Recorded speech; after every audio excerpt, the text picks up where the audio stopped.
If you're going back and forth and you're wavering, I don't know if I can do any better, then you're going to find yourself still trapped in the bad memory. And what we're talking about with forgiving yourself is, how do you set yourself free from the bad memories that maybe you have caused yourself or someone else?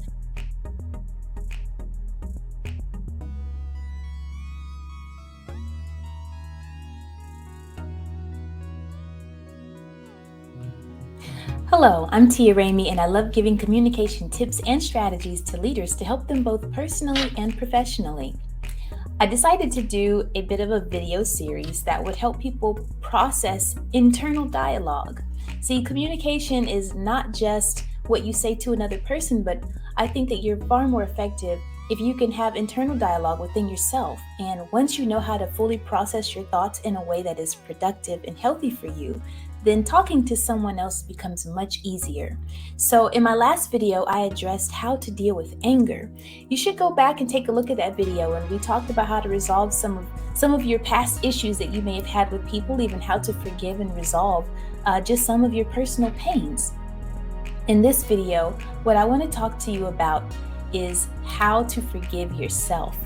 And it's amazing that it can be so much easier, and I've talked to so many people about this, but it can be so much easier to forgive someone else. But how do you forgive yourself? How do you let yourself off the hook of some of the mistakes that you've made in the past, and really decide to move on with your life, and to do that in a way that is healthy and productive for you? Whether your goals are to be a better professional or to be better personally, knowing how to forgive yourself and resolve the differences and even the issues that you have with yourself could really be helpful for you, even with how you're talking and communicating with other people. So I thought we could have a little dialogue tonight, and I could walk you through just some of the things you may want to consider when you are talking to yourself about your past and what we do when our memories are haunting us and holding us captive, not allowing us to move on and develop a new healthy life for ourselves, or healthy relationships, or professional relationships, whatever the case may be. First, I want to just tell you, if you don't know who I am, I'm an author. Please take a look at my website. It's tiaramey.com. You can find a copy of my book there. It's called Canceled: Mastering Difficult Conversations in a Modern World. And I designed this book for leaders to help them really learn how to have or expand their capacity for honest dialogue. But again, this is a mini series, and we're going to be talking a lot about just dialoguing with yourself. So first thing I want you to do is really focus on giving yourself a way out. What do I mean by that?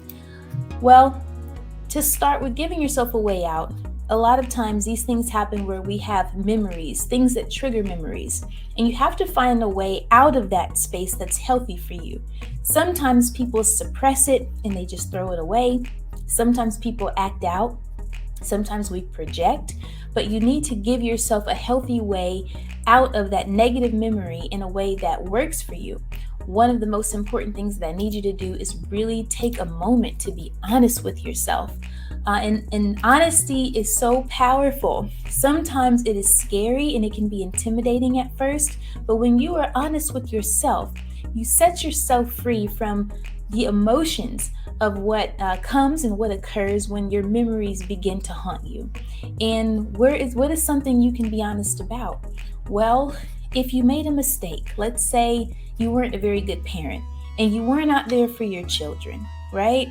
And now your children are older and they're holding you accountable for maybe your past mistakes. Now you've got to figure out how to forgive yourself for the fact that you weren't a very good mother or father or what so have you.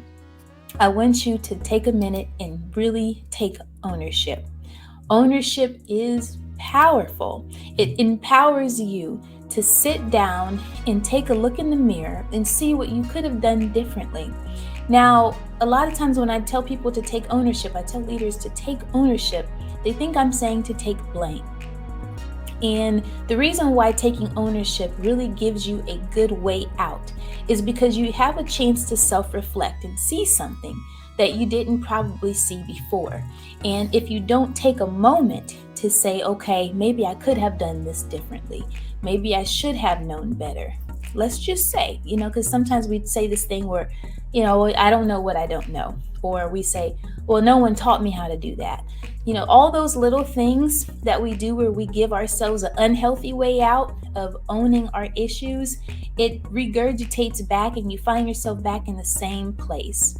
But forgiving yourself is all about setting yourself free from a negative memory and not allowing those negative experiences to continue to anchor you and keep you bound. So I'm saying be honest with yourself so you can set yourself free.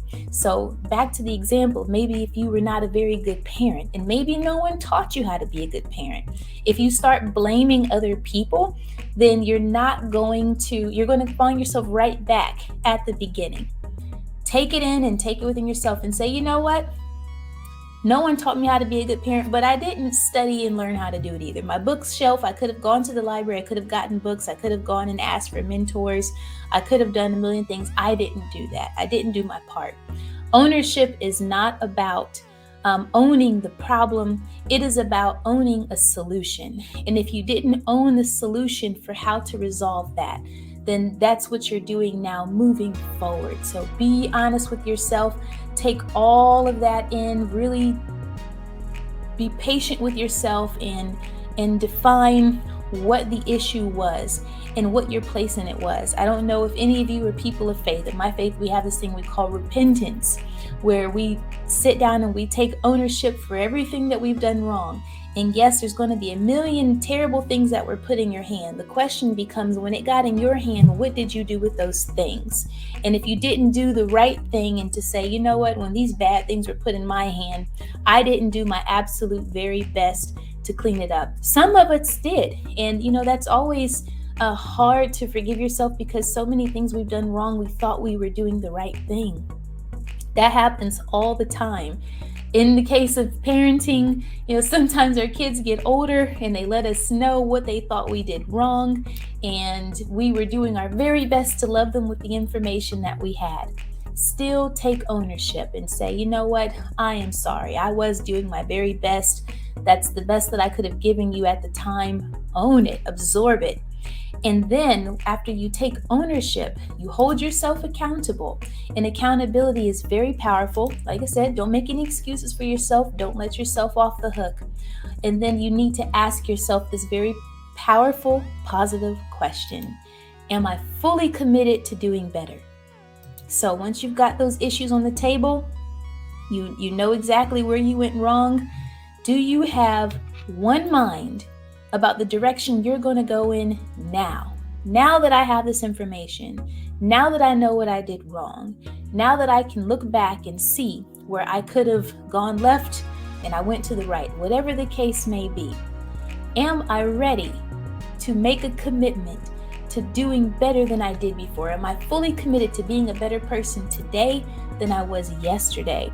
If you are 100% committed to taking ownership and creating and forging a new path, then that is where that forgiveness begins. You are fully cleansing yourself from the old person that you used to be, and you are now allowing the new person that you are developing into to come into fruition. It's almost like shedding off old skin. That's how you have to see it. Or you see reptiles and things that shed. Leave the old skin behind. But you have to make a full 100% commitment to transforming your life so that you can forgive yourself for your past. You got to keep this one thing in mind. And I love saying this. There is power in having one mind about things. If you're going back and forth and you're wavering, I don't know if I can do any better, then you're going to find yourself still trapped in the bad memory. And what we're talking about with forgiving yourself is how do you set yourself free from the bad memories that maybe you have caused yourself or someone else. You've got to have one mind and be fully committed to going on a new journey, because sometimes just because you forgive yourself doesn't mean other people have forgiven you. It doesn't mean they have forgotten, but they cannot hold you in contempt if you get to that point where it's time to move on. And that is very important to keep in mind, that no one can hold you in contempt of the old person that you used to be. It's very important that you don't live there anymore, because people will try to bring you there. They will try to make you remember how you hurt them, but you have to make sure that your heart is not in that place of shame and anguish but you have compassion for them and you are kind towards them and you see them where they are and you can begin to bring them into the new world that you are living in. And that is how you forgive yourself. To forgive yourself, you've got to be on a journey, a trajectory towards moving forward with your life. And you've got to be willing to help those other people who may be in doubt of who you are becoming to come on that journey with you. But they need to see your full commitment that you made to yourself. They need to see that you took full accountability for what went wrong and that you are ready to get on the right track.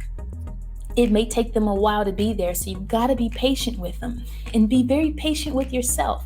So when you have those moments where your memory comes back to you and maybe you feel a little shame or you feel a little anguish about some of the negative things you've done, or people remind you, come back to your healthy way out. Hey, I have fully committed. I know what I did wrong. I know that I could have done better. Now that I see things, now that I know more, now that I'm older, now that I'm more mature, I could have done better and I wish I would have.